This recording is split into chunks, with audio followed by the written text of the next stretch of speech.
Hacemos un punto de aparte, sacamos la música tecno. Voy a dar la bienvenida a una joven y destacada historiadora. Enseguida le voy a contar una anécdota que tengo con ella, no en persona, sino a través de su escrito. Ana Barreto le hemos invitado hoy para charlar un poco sobre la historia y cosas de Asunción, la capital del Paraguay, que hoy está de aniversario. Ana, ¿cómo estás? Bienvenida. ¿Qué tal, Pablo? ¿Cómo estás? Bueno, lo de la anécdota ya me... No, te cuento. ABC cada tanto, y ahora está ocurriendo eso, los domingos saca una serie de libros, Sí. invita a escritores, dice, ¿podemos incluir esto que escribiste? O ¿podés redactarme esto sobre un tema, una temática? Bueno, una vez yo compré, era una temática que cada domingo salía sobre la historia del Paraguay, y me cae un libro de una tal Ana Barreto. ¿Y por qué compré Ana? Sí, ¿por qué? Porque era sobre Madame Lynch. Jamás en mi vida leí nada sobre Madame Lynch. Y los libros están escritos como para que uno los lea en una tarde de corrido o en 2 días. Están escritos de un modo ameno y con 100, 150 páginas. Y si uno tiene el hábito suficiente, uno lo liquida en una jornada. Y cuando el libro es bueno, realmente uno no para hasta terminar.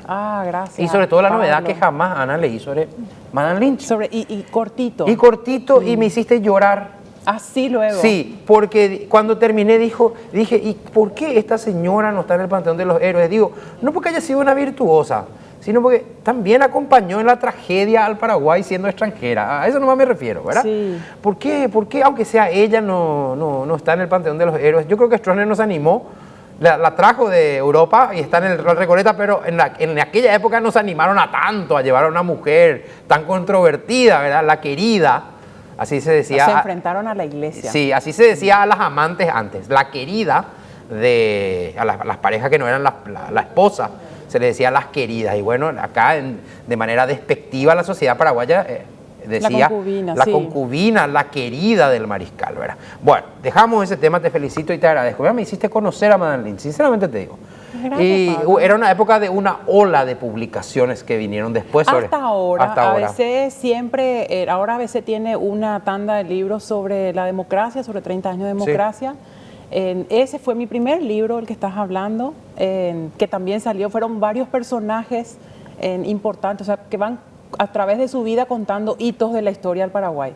Así que no, para mí fue un placer escribir. Tenía que escribir cortito, tenía mucho miedo, porque yo decía... Los que odian a Lynch van a odiar el libro, y los que le quieren a Lynch no van a encontrar en el libro. Y el libro terminó gustándole a la gente. Es que te cuento que era muy novelado, la redacción. Parece que uno ve la calle Nuestra Señora, por ejemplo, cuando el mariscal se va a ir a la guerra. O sea, vos le haces ver eso. Sí. Que se baja de su casa y sale en su caballo y va ahí tipo en procesión. Sí. Bueno. Ana, aquí por los 482 años, mientras hablemos con Ana, mientras vayamos conversando, ustedes van a ver en imágenes las captadas por el dron de ABC, algunas hermosísimas imágenes que todavía no hemos emitido, emitimos recién imágenes en directo, pero enseguida, mientras hablemos con ella, vamos a ver imágenes muy lindas del centro que estuvimos editando más temprano para mostrarles mientras Ana está con nosotros, y también mezclar eso con imágenes históricas. Ahí ya empezamos, imágenes históricas. Que si tuviésemos que empezar, todos sabemos cuando en la escuela nos enseñan, el 15 de agosto, Juan de Salazar fundó Asunción, le llamó así como le llamó. Pero, ¿cómo empezó ese caserío? Tuvo que haber un inicio. Sí. Era un caserío, ya era una ciudad planificada, era un fuerte. ¿Cómo fue? Esa es una historia maravillosa, que normalmente cuando tiene que ser relatada como para aprenderse de memoria, Juan de Salazar llegó a Asunción y fundó la Casa Fuerte. Obviamente, porque tiene que ser aprendida en la escuela, se pierde la riqueza de lo que significó eso, en términos de economía, en términos de llegar a un territorio que no necesitaba ser descubierto, que no necesitaba ser poblado, a un territorio que estaba en guerra.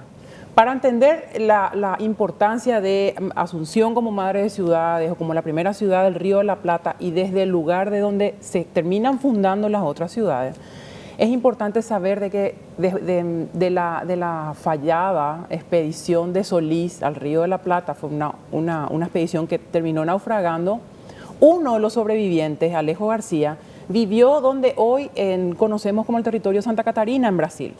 Vivió 7 años. aprendió perfectamente a hablar el guaraní. ¿En serio? Sí, y todos los mestizos ya guaraníes, todos los indios guaraníes empezaron a abonar en él la idea de que siguiendo la ruta podía llegar al territorio del Rey del Oro. O sea, la fantasía que tenían todos los exploradores con el descubrimiento de América de encontrar minas de oro y hacerse ricos, ¿verdad?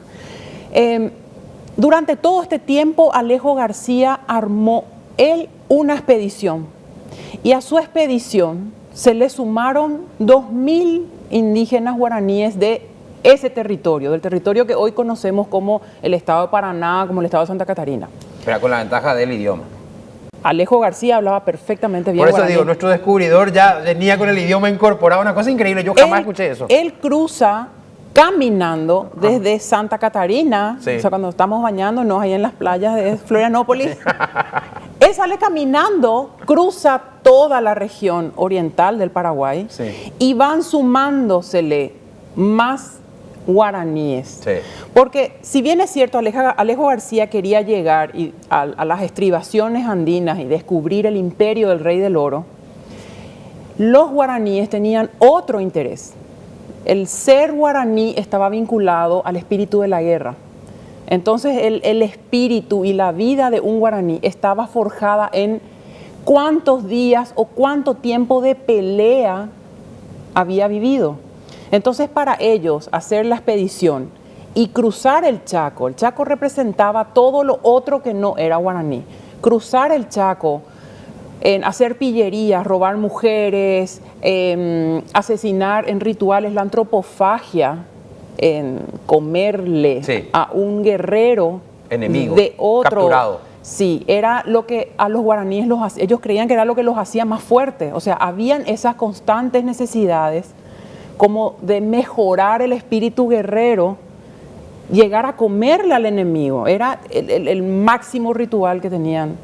Que Dios tenían mío. relativo a la guerra a los guaraníes. Me da piel de gallina lo que Así me que- decís, porque ahí uno entiende también esa resistencia de la guerra del 70, o sea, ya traíamos de nuestros ancestros. Sí, algo parecido, ¿verdad? Y la resistencia, pero antes de llegar a la guerra, sobre todo la resistencia que hacen en las comunidades guaraníes, los pueblos guaraníes, a la dominación española. Porque, bueno, se hizo, Alejo García cruza el Chaco, consigue llegar hasta las primeras Sí, estribaciones estribaciones. andinas, encuentra cosas de oro, plumaje, envía mensajeros de nuevo a Santa Catarina llevando eso. Y finalmente estos mensajeros que logran salir antes son los únicos sobrevivientes de esa expedición, que no se pudo llegar a tener 4.000 almas. Todos fueron asesinados en el viaje de retorno. Alejo García termina muriendo más o menos en donde hoy es la zona de San Pedro. Esta historia, mucho más abonada, que encontraron montañas de oro y además por los objetos, Claro. estimuló la venida de don Pedro de Mendoza, que todos conocemos como el primer adelantado del Río de la Plata, que viene buscando eso. Aunque la fantasía de ellos estaba marcada por encontrar estos territorios, tener amplios territorios, tener siervos, pensaban en temas relacionados a la esclavitud, mano Claro, de porque obra. era una visión imperial. Claro. Independientemente de eso, España en realidad tenía varios puntos de cómo llegar y cómo hacerse con el Perú. Así que una de las dobles intenciones que tenía España era que simplemente la armada de don Pedro de Mendoza tenía que servir como un retén ante el avance portugués. Entonces, bueno, viene don Pedro de Mendoza encuentra Buenos Aires, viene con una expedición de 1.500 personas, ninguna de ellas eran agricultores, gente preparada para trabajar en la tierra. La tierra de Buenos Aires no era apta para cultivo. Obvio. Los querandíes no eran solo cazadores-recolectores. Así que en el momento que se funda Asunción se funda en un marco de emergencia de hambruna. Emergencia de hambruna y otra cuestión que es sumamente interesante, pujas e intrigas políticas, porque don Pedro de Mendoza enfermo se regresa a España, muere en alta mar y quedan como dos lugartenientes o quedan pujas entre hombres que habían conseguido con los sobrevivientes, estamos hablando de 300, de las 1.500 sobrevivieron 300 personas al hambre, hicieron bandos. Entonces, bueno, en uno era Ruiz Galán, en el otro era Irala, así que la historia que nos queda es finalmente el mecanismo político, de cintura política que usa Irala frente a Ruiz Galán, y es Irala el que termina convirtiendo la choza que estaba rodeada de un empalizado que era Asunción como casa fuerte, convirtiendo en la ciudad. Claro, diciendo, esto va a ser una ciudad. Esto va a ser una ciudad, amparo y reparo de la conquista, aunque no tenemos que pensar de que era una cosa espectacular, porque a España no le importaba. España tenía los ojos o donde hoy es México, o tenía los ojos Lima, donde hoy es Lima.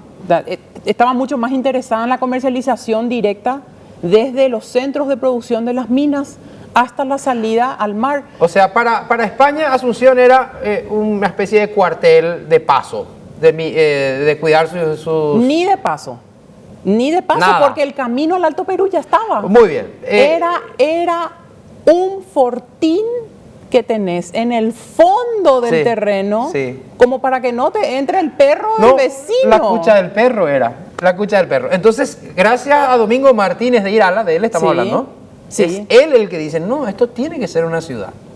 Ellos, me imagino que cuando llegaron acá, esto era una selva. ¿Verdad que es así? Exuberante, prometedora, con mujeres desnudas. Sí. Los españoles creo que tenían los ojos todos cuadrados. Ulrico Schmidl, uno de los que escribió, él participó de la expedición y después, bueno, termina escribiendo un libro y mezcla cosas en fantasía con realidades.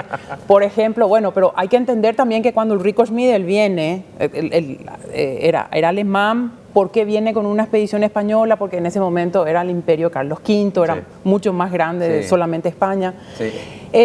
No sabían lo que era un yacaré. Entonces cuando él dice, nos encontrábamos con peces que tenían armaduras, uno dice, ¿está inventando qué está diciendo? ¿Está describiendo cocodrilos?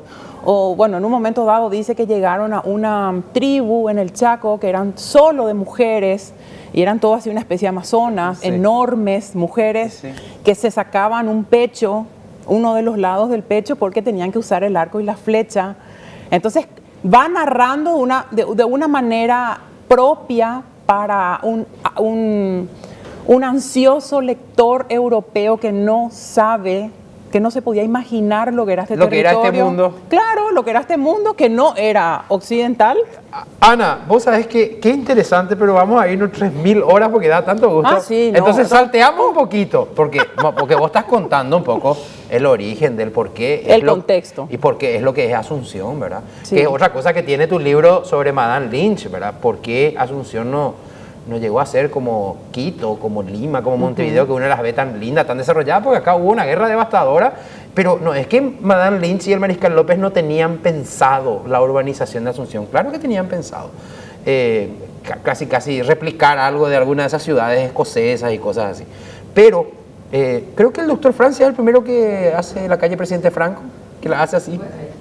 Sí, en realidad... ¿Vieron que fíjense, la calle Presidente Franco no es recta, sino que va así? Así. Y a mí me dijeron que la diseñó o la pensó el doctor Francia, no sé por qué. ¿Es una fantasía? No, el doctor Francia lo que hace es, para entender el estado de abandono que siempre tuvo Asunción. Siempre. Basta entender de que no estaba cerrada o anexada al primer anillo económico que a España le interesaba. Acá no había minas, solamente había el tráfico de hierba. Sabemos que la hierba producida por los jesuitas, que fue exportada durante 200 años, el principal mercado de destino de la hierba que salía de los bosques del Paraguay como provincia española, iban directamente a Lima. La mayor cantidad de gente consumidora de mate en América del Sur era la gente que trabajaba en las minas alto peruanas. Para la adrenalina, para poder tener, para estar despierto. Entonces después, solamente con las medidas que implementa Carlos III, cuando suben los Borbones, Asunción pasa a entrar a otro mecanismo económico. Las monedas por primera vez llegan al Paraguay. ¿Cuándo? 30 años antes de la independencia. Y es increíble porque la independencia... 1780 y algo. Ahí empieza El desarrollo económico del Paraguay. Ahí recién caen unas monedas del rey. Ahí recién caen las monedas del rey y se puede pagar, se podía comprar algo con moneda y no con el peso de la hierba o una gallina. Bueno, pero volvamos a Asunción. ¿Cuándo se cuadriculan las primeras calles? No hay necesidad de cuadricular Asunción. Asunción era una aldea desorganizada a 300 años. Sí, lo que pasa es que hay que decir las cosas como son. Era una aldea desorganizada en el momento de la independencia. Entonces Francia intenta hacer una cuadrícula. Sus cuadrículas no es lo mejor que él pudo haber hecho, porque en realidad corrían hacia el río y las calles se convirtieron en canaletas profundas. Sí. Así que fue un despropósito trazar las calles de la manera que esto pero atende, Ana, pero en esa época ya había la tecnología para evitar los raudales. Pudo haber trazado de otra forma, hacer que las calles no sean así cuadriculadas como actualmente están. Bueno, pero eran de tierra. Eran de tierra, Asunción estaba regada por arroyos, el lugar donde desembarcó Salazar y Espinosa no es lo que hoy nosotros vemos que es la Bahía de Asunción, eso recién existe del siglo XX. La Bahía de Asunción estaba donde hoy es la calle 15 de agosto. 15 de agosto. Ahí desembarcó. Es donde hoy es el Congreso. Ahí desembarcó el fundador. Ahí desembarcó el fundador. Espérame, Ana. Vamos, Carlos. ¿Con quién? Con Luis López. Vos sabés que hay en la esquina de la catedral manifestación. Estamos con Ana Barreto, que nos contó cosas súper interesantes. Te juro, Ana, nos llevamos cosas muy interesantes. El tema de la televisión, vos sabés que es el tiempo, ¿verdad que sí? Pero vos sabés que sentaste un poco las bases que nos remontan a entender un poco de dónde venimos en cuanto a mentalidad. Sí. Pero qué conspiró también para que Asunción se desarrolle como urbe. Y acá quiero retomar lo que decías recién. Entonces, en la época del doctor Francia se hace el primer diseño se cuadricula, digamos. Francia intenta hacer un diseño. Intenta, no lo puede llevar a cabo. Ya habían raudales. Los primeros viajeros que tuvo el Paraguay después de la apertura de los ríos, que fue en la década del 40, ya con el gobierno de Carlos Antonio López, decían que Asunción parecía una ciudad devastada durante una guerra. Todo estaba en ruinas. ¿Eso cuándo fue? Después del gobierno de Francia. Entonces, el que reestructura o intenta reestructurar la ciudad con lo que tenía fue Carlos Antonio López. Carlos Antonio López fue el que cierra la vieja Bahía de Asunción. O sea, cuando estamos parados hoy sobre el Paraguayo Independiente y 15 de agosto y vemos que eso es calle, eso era la entrada de la Bahía de Asunción y eso fue rellenado después con escombros de todas las edificaciones que mandó echar Francia. Y Asunción empieza desde la época de López en un intento de urbanización que queda trunco por la guerra y que es llevado a cabo posteriormente. Ahora, la guerra nos deja una ocupación militar extranjera en Asunción que duró 5, 4 años. 7 años. 7 años. 7 años. 6 años. Ellos destruyeron también, o por lo menos dejaron en ruinas la ciudad. Bueno, la ciudad no estaba en ruinas. La ocupación, porque en realidad cuando ellos buscan ocupar todas las casas. Así que es difícil hablar de un país que fue devastado durante la guerra y que tuvo una ocupación militar. Se ayudó a reconstruir la ciudad con lo que había, pero sabemos de que el Paraguay quedó en ruinas no solamente ediliciamente, sino que económicamente. Bueno, y a esa altura de la ocupación uno ve fotos de Buenos Aires, por ejemplo, la calle 25 de Mayo de Buenos Aires, cómo ya era, la infraestructura que tenía, San Paulo, la infraestructura que tenía, y nosotros postrados, ¿verdad? Postrados por la guerra. ¿En qué momento Asunción recibe su primer toque de modernidad? Los toques de modernidad van a venir más o menos entre la década del 90, finales del siglo XIX. 1890, 1900, 1910, 1920, ahí empiezan las construcciones de la mayoría de las casas que hoy tenemos en Asunción, que tienen así como ese estilo Art Nouveau, que son así como palacetes. ¿Y el primer empedrado? La primera callecita empedrada creo que fue la de Palma, el Petit Boulevard. ¿Pero en qué época más o menos? 1890, es de esa época más o menos. ¿Y el primer asfaltado?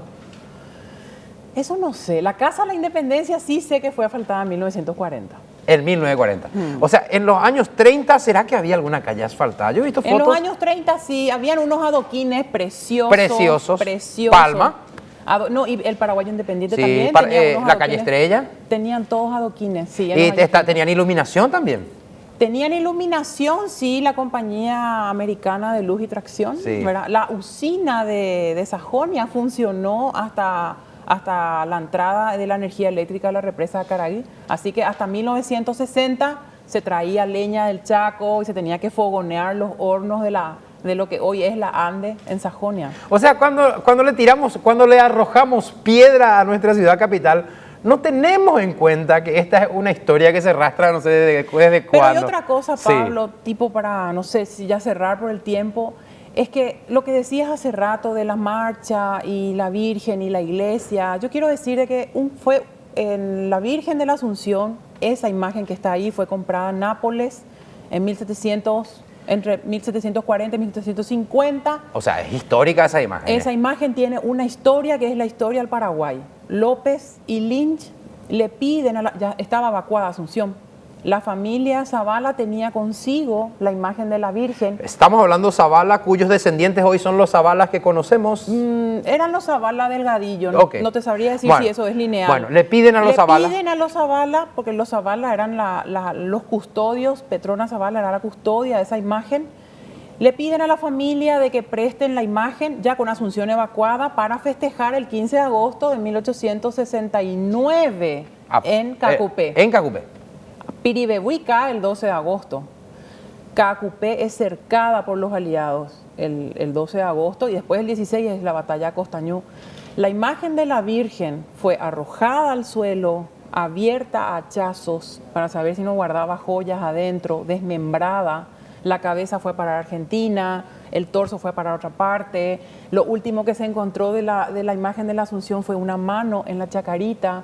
Así que quiero decir simplemente de que el festejo del 15 de agosto y delante de la independientemente si uno es o no es cristiano católico, ¿verdad? La imagen de la Virgen de la Asunción estuvo en revoluciones, la imagen de la Virgen de Asunción se usó para celebrar, cuando uno ve la fotografía del 15 de agosto del 23, después de una guerra civil que duró un año. Sí, la guerra civil de los liberales, Sacupucú contra los Sacumbucú. Y se hace la peregrinación como un signo de paz, o sea, la procesión, perdón, como un signo de paz. Uno entiende de que estas manifestaciones, si es alguien que fue absolutamente testigo de todo lo que Asunción significó como inestabilidad política, es justamente la Virgen. Así que el hecho de que le cortaron la mano, la cabeza, le abrieron el pecho. La cabeza, la imagen. ¿Cómo se reconstruyó esa imagen? La imagen se reconstruye después de la ocupación. Se sabe que alguien tenía la cabeza, entonces, bueno, a partir de anuncios empiezan a aparecer, bueno, uno dijo, yo tengo el brazo, yo tengo la mano. Se reconstruye la imagen de la Virgen 7 años después, para 1877, 1880, la imagen vuelve a reconstruirse completamente. Ana Barreto le dio vida a la ciudad de Asunción a través de su historia, o intentamos hacerlo de la mano de Ana Barreto en nuestra media mañana aquí en ABC TV. Realmente fue un privilegio para el poco tiempo que lleva, porque para los que nos gusta todo lo que ella nos contó, es para sentarnos una mañana entera. ¿Verdad que es así? Gracias, Ana. No, gracias a No, pero ustedes. fue un privilegio, de verdad te digo. Hablamos todo medio metido un montón de temas. Fue un privilegio. A ver, ¿cuándo escribís otra vez para nuestro diario? Bueno, escribí para ABC recientemente. La gente puede buscar aquí mismo en ABC 1811, que es sobre la independencia. Tiene que ver con el tiempo que estuvo a mi cargo en la Casa de la Independencia. Y bueno, el lector tiene una sorpresa con ABC más adelante, donde van a volver a salir probablemente personajes de Bueno, la pero fue un privilegio. Lo otro que me enteré con vos, porque jamás lo leí, es ¿por qué no hay negros en el Paraguay? Pero eso lo vamos a dejar porque es muy fuerte. Es muy fuerte. Es más, salió alguien a contradecirte. Yo seguí todo el debate. Sí. Salió alguien a contradecirte. ¿De dónde saca Ana ese dato, verdad? Pero Ana, llegaste para quedarte. Gracias. Llegaste para quedarte. Una mujer historiadora, una mujer historiadora contándonos con tanto cariño lo que ha sido de nuestra ciudad, la muy ilustre capital del Paraguay. Vamos a la pausa. Se trata de noticias también, así es que con el dron de ABC en vivo y en directo acompañamos lo que está pasando. Es cierto, está la Santa Misa en la catedral, pero también está la marcha que llegó hasta ahí y la gente intuyó cómo reaccionar.